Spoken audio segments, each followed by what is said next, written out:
Fala galera, bem-vindo ao Money Talks. Meu nome é Luiz Fernando. No vídeo de hoje vamos fazer uma análise completa da Intel, uma empresa americana, conhecer todos os fundamentos da companhia, riscos, números, projeções, para que no fim do vídeo você tenha em mãos tudo o que precisa saber para decidir se vale ou não a pena investir nessa empresa visando longo prazo. Vamos lá.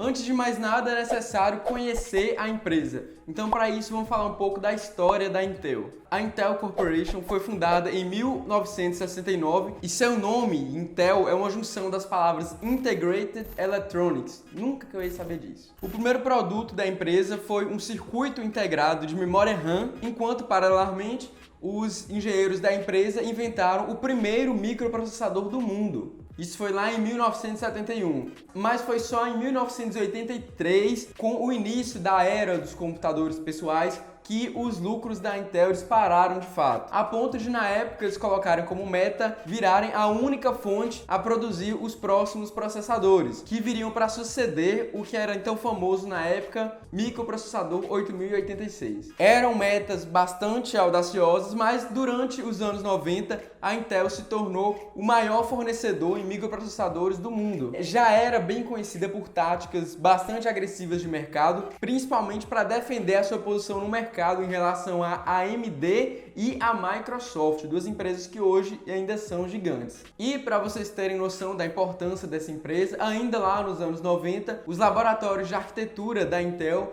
eram responsáveis por muitas das inovações que conhecemos hoje, como por exemplo o Universal Serial Bus, ou USB, uma tecnologia empregada amplamente no mundo inteiro, no seu pendrive, no seu celular e em diversos aparelhos eletrônicos, e foi criado pela Intel. Hoje ela ainda permanece como a maior fabricante de chips processadores do mundo. Então vamos ver alguns trechos da apresentação da empresa que eu tirei direto do site da Intel, beleza? Vamos lá.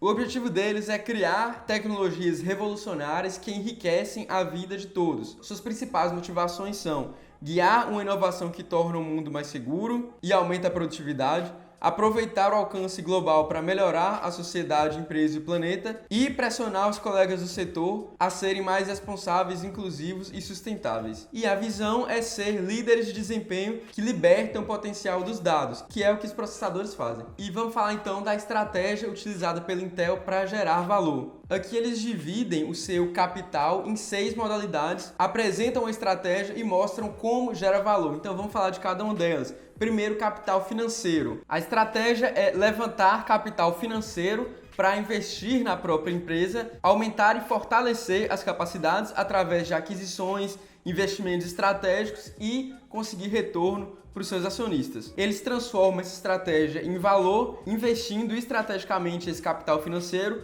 para criar valor de longo prazo e prover retornos para os acionistas em formas de dividendo e recompra de ações. O segundo tipo de capital é o capital intelectual. Eles investem significativamente em pesquisa e desenvolvimento e em propriedade intelectual para entregar uma cadência previsível de produtos líderes de mercado que transportam, armazenam e processam informação em escala, de maneira a atingir uma aceleração de crescimento. E eles geram valor transformando a propriedade intelectual para habilitar produtos de última geração, criar sinergias entre as diferentes áreas de negócio, expandir em novos mercados, estabilizar e dar suporte para as marcas. Terceiro tipo de capital é a manufatura. Eles investem em um nível suficiente para ir de encontro às demandas dos clientes para as atuais tecnologias e preparar novas tecnologias do futuro para evoluir o modelo de negócios dele. E para isso geram valor com uma ampla gama de produtos que vão de diferentes níveis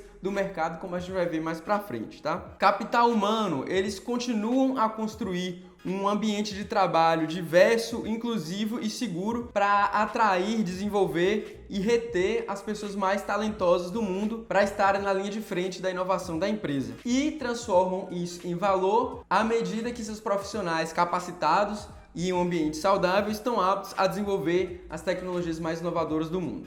Quinto tipo de capital, social e relações. Eles constroem laços de transparência e relações da Intel, acionistas, os empregados, funcionários, fornecedores, clientes, comunidades locais e governos, e geram valor para as comunidades com programas de educação e tecnologia e iniciativas para criar uma cadeia de produção responsável que respeite os direitos humanos. Por fim, na parte do capital natural, eles trabalham para reduzir os impactos ambientais através de um uso consciente e responsável dos recursos naturais e materiais para criarem seus produtos. E esses esforços proativos para mitigar os impactos ambientais, tanto de água quanto de clima, a custos menores, posiciona a empresa de maneira a atender às expectativas dos acionistas, dos stockholders de maneira geral. E cada um desses 6 tipos de capital possui um papel importante na geração de valor para o longo prazo para a Intel. Mas para que a gente possa metrificar essas informações, temos alguns indicadores que vão determinar o sucesso da criação de valor da companhia através desse capital. Então vamos dar uma olhada nesse gráfico aqui. Na parte ambiental, eles já economizam mais de 150 mil kWh. Da parte financeira, tem um operacional de 35,4 bilhões de dólares, um free cash de 21,1 bilhões, sendo que 19,8 bilhões de dólares foram retornados para os stockholders. Da parte intelectual, de propriedade intelectual, foram 6 aquisições com 13,6 bilhões de dólares investidos em pesquisa e desenvolvimento, 14,3 bi de dólares investidos em sites manufaturados. Da parte de capital humano, eles possuem 25% das mulheres em posições técnicas, 19% das mulheres em posições de liderança e 19 mil horas de trabalho voluntário, que é muita coisa. E outro ponto interessante da Intel é que eles possuem um portfólio de ponta a ponta. Como assim? Atendem basicamente todo o nicho de mercado, desde o transporte até o armazenamento de dados. Então o portfólio oferece soluções que escalam de internet, serviços de nuvem e até áreas emergentes da inteligência artificial, como a direção autônoma. É interessante que eles possuem produtos como CPUs gamers, que podem ser vendidos diretamente para o consumidor final ou podem também ser integrados pelos próprios clientes em produtos finais, como notebooks ou servidores de armazenamento. E aí que entra um diferencial da Intel, porque a combinação desses vários produtos que ela oferta, como processadores, dispositivos de memória, podem criar um produto que sinergize entre si e gere uma alta performance para o consumidor. Aqui temos a divisão dos produtos que a Intel oferece: produtos de plataforma, que podem ser CPUs ou chipsets. Outra área são os produtos adjacentes, que são produtos que podem ser acoplados a outros produtos da Intel,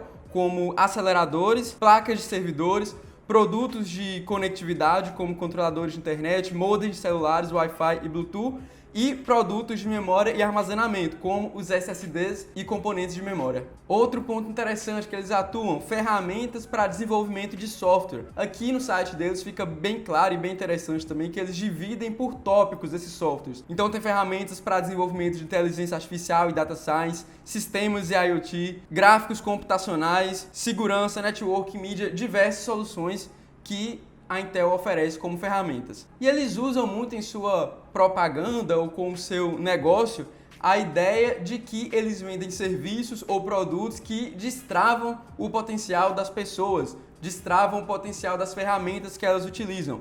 Por exemplo, aqui na parte de serviços, a gente pode ver a propaganda que eles usam aqui para computadores gamers: liberte seu potencial, onde eles aumentam muito o desempenho computacional para a performance em jogos. Mas enfim, deu para entender os produtos da Intel, o que eles fazem. Vamos ver então como que eles ganham dinheiro, quais são as fontes de receita de fato, né? Os segmentos de operação da Intel podem ser divididos em 2 frentes de negócio: aqueles que são centrados em dados e os centrados em computadores pessoais, os computadores, né? Vamos falar aqui sobre cada um deles. Primeiro, do negócio voltado para dados, né? Que são divididos em alguns diferentes grupos. E essa linha de negócio focada em informação, em dados, são o grupo de data center, o grupo de IoT, o Mobileye, o grupo de soluções de memórias não voláteis e o grupo de soluções programáveis. Eu vou explicar rapidinho para vocês que são cada um desses. Mas a previsão do mercado disponível em termos de receita para essa vertente é de aproximadamente 230 bilhões de dólares. Então é um mercado que tem muita expansão e muito potencial de gerar receita para a empresa. O primeiro grupo, então, vamos falar, é o Data Center Group, né? Os data centers, que foca em desenvolver plataformas otimizadas para computar, armazenar e conectar funções. Esse grupo inclui serviços de provedor de nuvem e serviços de provedores de comunicação. O segundo grupo é o grupo de IoT, a Internet das Coisas, que foca em desenvolver computação de alta performance para verticais específicas, para mercados específicos, como varejo, fábricas, companhias de energia, montadores e até mesmo governos. O quarto grupo inserido nessa vertical é o Mobileye. O que é o Mobileye? É um líder global em assistência de direção e soluções de automação. E ela possui ali em seu sistema blocos para diferentes níveis de autonomia de direção, desde análise de dados, localização, mapeamento, tecnologia para auxílio de estacionamento, sensores de distância ou até mesmo a direção autônoma completa. E o sexto e último grupo é de soluções programáveis, que entregam semicondutores programáveis e produtos relacionados a isso para um amplo alcance de segmentos do mercado, incluindo comunicações, data center, industrial e serviços militares. Então esses são os grupos que estão inseridos nos negócios relacionados aos dados da empresa. E a segunda vertente de negócios da Intel são os negócios focados em computadores, que é, na verdade, o principal negócio da empresa. Como eles explicam aqui, esse grupo oferece produtos que conectam pessoas a dados, permitindo que cada pessoa consiga focar, criar e encontrar maneiras de destravar seu potencial individual. Então, basicamente, produtos focados em otimizar dados e performance dos computadores. E aqui podemos ver que cerca de 51% da receita da Intel é focado nesse negócio centralizado em computadores. Então tá bem dividido aí essas duas fontes de receita, esses dois grupos de negócios da Intel. Então entendemos como a empresa ganha dinheiro, vamos para o Fundamentei agora, dar uma olhada nos principais dados da empresa. Então a Intel foi fundada há 54 anos, como a gente já falou aqui, fez o IPO há 50 anos, atualmente um valor de mercado de 219,3 bilhões de dólares. Um retorno histórico anual de 20%, o que já é um retorno bem alto. Nos últimos 49 anos, então, praticamente ele desde seu IPO, teve um retorno de 818.000%. Se a gente for para a receita dela, a gente pode ver que está sempre crescente, desde sua fundação praticamente, então atingindo ali na casa dos quase 80 bilhões de dólares por ano, que é uma receita bem grande e está sempre em uma crescente, o que é muito importante. Mas um dado que eu queria chamar a atenção aqui está com relação à diversificação de países, da onde é proveniente a receita. E a gente pode ver aqui que dos 77 bilhões anuais, no último ano, 20 bilhões vieram da China, 17 de Singapura, 16 dos Estados Unidos, 11 de Taiwan e 11 de outros. Então, tem uma diversificação relativamente interessante, mas a China, por exemplo, representa aí por volta de 1/4 da receita total da Intel. Então tem uma certa concentração aí nesse país que a gente precisa ficar de olho e é um risco que eu vou até mais comentar mais pra frente, beleza? Mas vamos continuar aqui. O EBITDA da empresa também segue uma crescente já há bastante tempo. Teve uma queda aí no último ano, mas na casa dos 33 bilhões de dólares, o que acompanha também o lucro da empresa, né? A gente viu uma oscilação aqui no começo dos anos 2000, muito provavelmente pela crise da .com, e daí para frente o lucro vem aumentando consideravelmente. Uma margem atualmente na casa dos 23, 24%, e aqui eu gosto de comparar sempre esses três indicadores para falar do endividamento. É o EBITDA, o caixa e a dívida. E aí se a gente comparar aqui uma EBITDA de 190 milhões, em caixa 34 e uma dívida de apenas 19, podemos falar que a empresa não é nada endividada, está muito bem tranquila essa dívida da empresa. Um payout atualmente de 30%, o que é importante para a gente entender para onde a empresa está indo. Então, uma boa parte do lucro ela reinveste nela mesma em seus próprios projetos de crescimento e 30% distribui para os acionistas sob forma de dividendos. E aí, com isso, ela chega a um dividend yield anual de 2,4%, que é um dividendo até bem interessante por se tratar de uma renda em dólar. Outro indicador muito importante quando se analisa uma empresa é o lucro por ação, o Earning Per Share, EPS aqui, que vem também crescente lá desde sua fundação em 1979. Agora falamos alguns números, vamos falar das principais vantagens competitivas da empresa. E aqui eu destaco uma marca muito forte, a Intel é conhecida no mundo inteiro por seus produtos de ótima qualidade, um market share, principalmente no que diz respeito aos processadores, já que é basicamente ali um bipólio, se é que essa palavra existe, em que a Intel e a AMD dominam todo o mercado. Diversificação em fontes de receita, como a gente viu, tem várias fontes de receita da Intel, vários produtos para vários segmentos de mercado e também está relativamente bem diversificada em diferentes países. Adaptabilidade, já que os produtos atendem desde as necessidades mais básicas até produtos mais avançados. Uma tecnologia de ponta, como a gente viu, essa parte da inovação está no DNA da empresa, foi responsável por muito do que a gente conhece hoje e está sempre investindo em pesquisa e desenvolvimento. E também parceria com players importantes do mercado, como a Dell e a Lenovo, que, como a gente vai ver, são importantes clientes da empresa. E agora vamos para uma das partes mais importantes quando se analisa uma empresa, que são os riscos. Lembrando, a gente deve analisar para o investimento sobre a ótica do risco e não do investimento. Então vamos ver aqui o que pode impactar o resultado da empresa, o que ela mesma classifica como os principais riscos da Intel, tá? Primeiro risco, mudança nas demandas do produto podem afetar adversamente os resultados financeiros da empresa. Isso porque a demanda por os produtos da Intel é bem variável e relativamente difícil de prever, porque os produtos são usados em diferentes segmentos de marketing e essa demanda varia de acordo com cada um desses segmentos, o que torna a tarefa de identificar as mudanças de impacto bem difícil para a empresa. E essas mudanças de demanda podem reduzir a receita, diminuir a margem líquida ou até mesmo fazer com que a empresa precise abaixar o valor de alguns de seus ativos. E aqui só listando alguns fatores importantes que podem fazer uma variação de demanda dos produtos. Condições de negócio, por exemplo, quedas em algum segmento de marketing que eles operam, o nível de renda dos consumidores, que pode ser impactado por mudanças nas condições de mercado, taxas, o mercado de crédito, inflação, taxa de desemprego. Outro fator, a competitividade e pressão por preço, incluindo introduções de novos produtos e outras ações tomadas por competidores, aceitações do mercado, sem falar também nas necessidades dos consumidores e tendências de novas tecnologias emergentes, como por exemplo a demanda por uma capacidade computacional mais elevada. E aí o problema é que, como as operações dos produtos da Intel são relativamente complexos,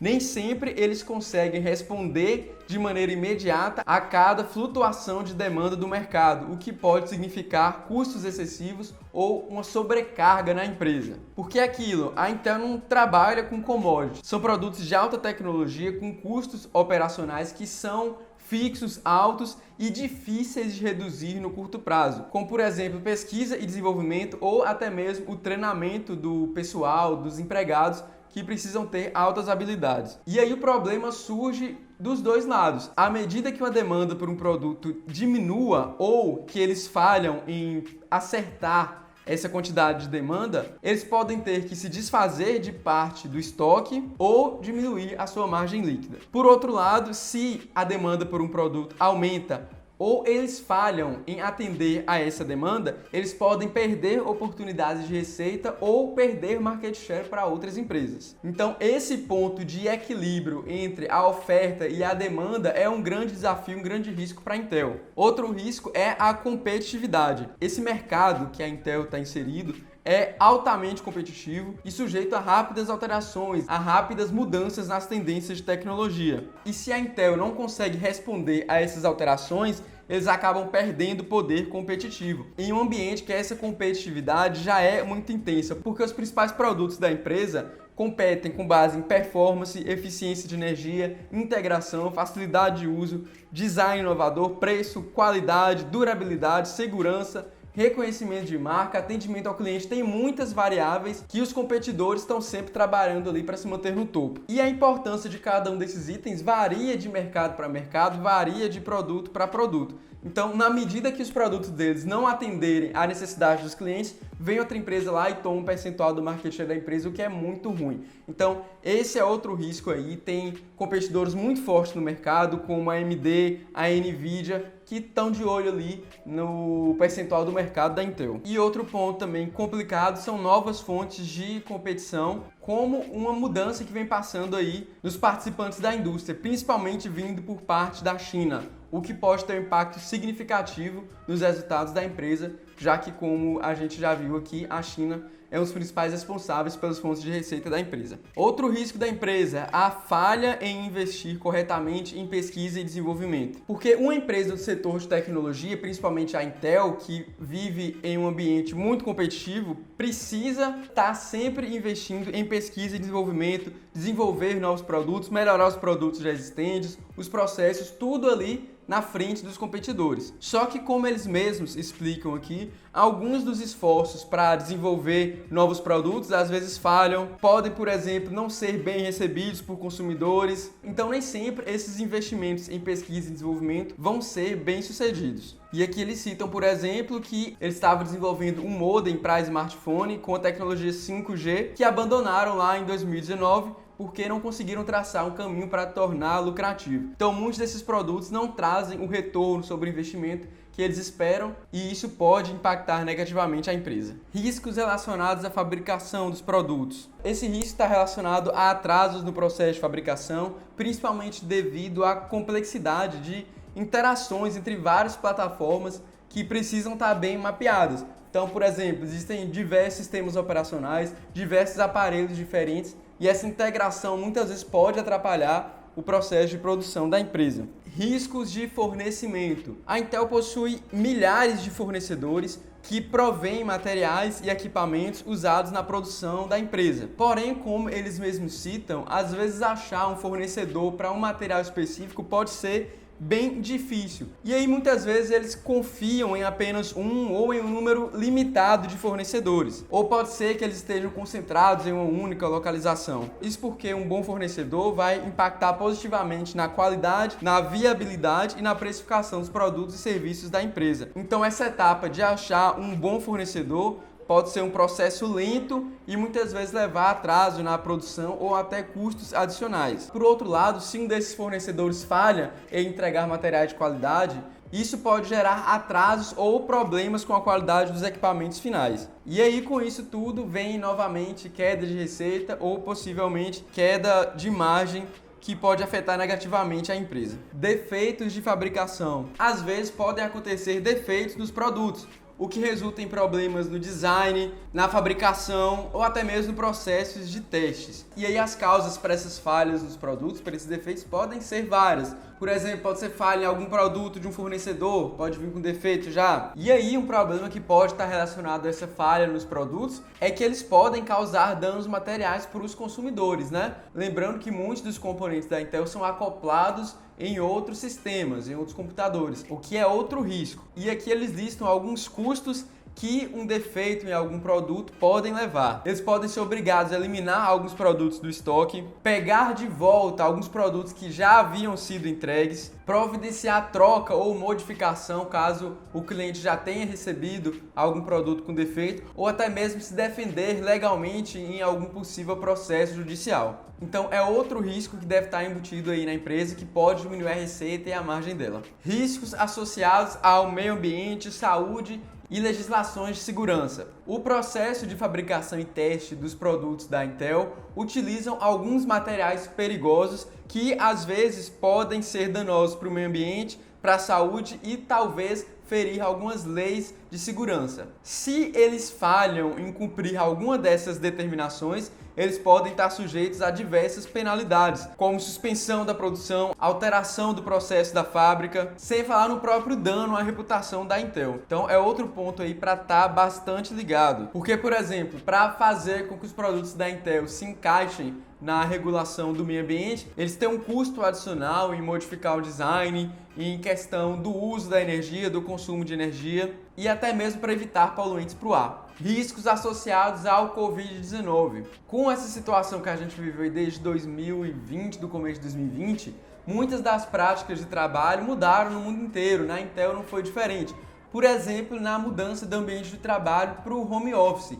E a principal consequência disso para a Intel são custos adicionais com a questão da cibersegurança, por exemplo, já que eles precisam adotar várias novas medidas para proteger as informações da Intel que estão sendo rodadas que estão sendo acessadas dos diversos trabalhadores em suas diferentes casas. Então é outro problema que a Intel pode enfrentar. Outro risco importante aqui relacionado à empresa são riscos relacionados ao fato de ser uma empresa que opera globalmente. Isso porque diferentes processos da fabricação, de pesquisa e desenvolvimento, de vendas e diversas operações da empresa estão em diferentes países, sendo que algumas das atividades estão concentradas em uma ou mais áreas. Por exemplo, 79% da receita da empresa vem de fora dos Estados Unidos. Então, graças a isso, muitas vezes os resultados da empresa podem ser afetados por fatores externos. E esses fatores podem ser diversos, como por exemplo problemas geopolíticos, caso tenha por exemplo um conflito armado, uma instabilidade política. Por exemplo,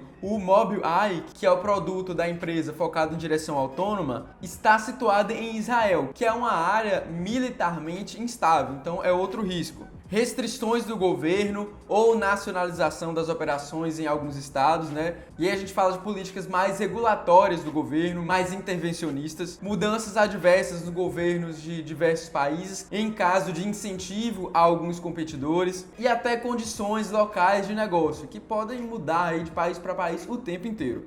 Mais um risco, então, que deve ser levado em consideração. Riscos relacionados às transações estratégicas da empresa, já que é uma companhia que tem o hábito de adquirir outras companhias, fazer novos investimentos, que às vezes não vão dar certo. Então, ela é bem clara aqui quando fala que as aquisições e transações são muito bem estudadas, muito avaliadas, mas sempre tem um risco. Em todo negócio tem um risco. Riscos relacionados às vendas. E aqui eu gostaria de focar principalmente no fato de que boa parte das vendas da Intel estão relacionadas a distribuidores, né? E isso leva a alguns riscos, incluindo uma pressão competitiva e crédito. Por exemplo, muitos distribuidores da Intel também vendem produtos de concorrentes. E com isso, muitas vezes, eles têm que abrir mão um pouco de margem ou garantir alguns incentivos financeiros para que esses distribuidores deem uma atenção maior para os produtos da Intel e aumentem as vendas, até para não perder competitividade. Por fim, outro risco muito importante, talvez um dos maiores aqui, é que boa parte da receita da empresa está concentrado em um número limitado de consumidores, de clientes. Por exemplo, os 3 maiores clientes da Intel representam 39% da receita. Eles esperam que essa participação, essa concentração nesses 3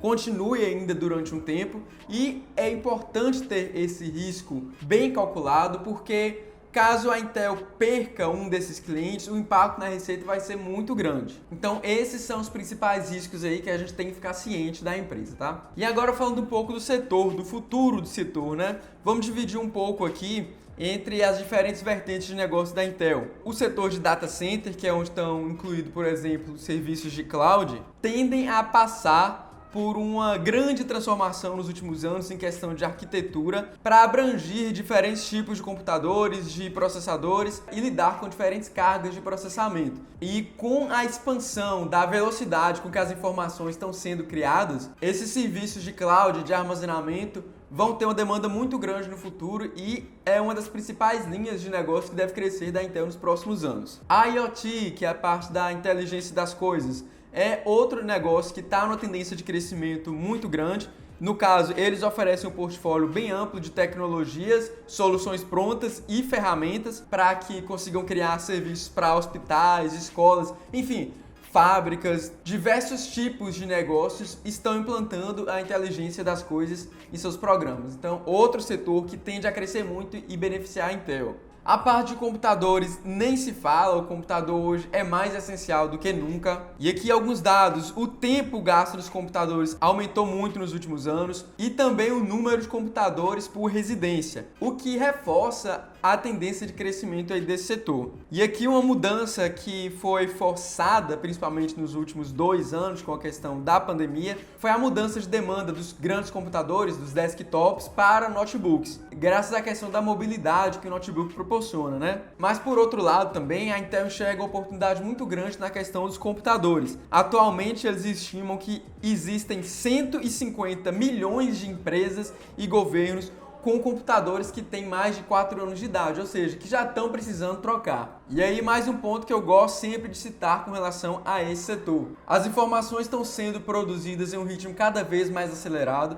A gente tem programas sendo rodados que exigem uma demanda de processamento de gráficos muito maior, seja jogos, ferramentas de trabalho, tudo. Então, a demanda existe. A demanda por tecnologias mais avançadas existem em todos os ramos, desde utilização em hospitais, em tudo. Então, é outro setor que deve continuar crescendo e se expandindo muito nos próximos anos. Outro ponto importante que deve ser apontado no momento é uma crise no fornecimento dos chips que vem sendo enfrentada aí, principalmente nos últimos meses. Segundo a líder da Intel no Brasil, essa crise deve se estender até 2023. E por que isso aconteceu? A pandemia acelerou em muito a demanda por esses chips e as empresas, a verdade, é que não deram conta de produzir. Então tem muita coisa em falta aí no mercado, gerou um grande desequilíbrio entre oferta e demanda, o que fez com que o preço de muitas coisas saltarem, como por exemplo dos carros. E segundo essa diretora da Intel, a Gisele Ruiz, essa crise deve se estender por mais um tempo até que a oferta e demanda se estabilizem novamente. E outra questão importantíssima do setor, que é até um ponto negativo, se a gente olhar no contexto geral, é a competitividade. Como eu já falei aqui no vídeo,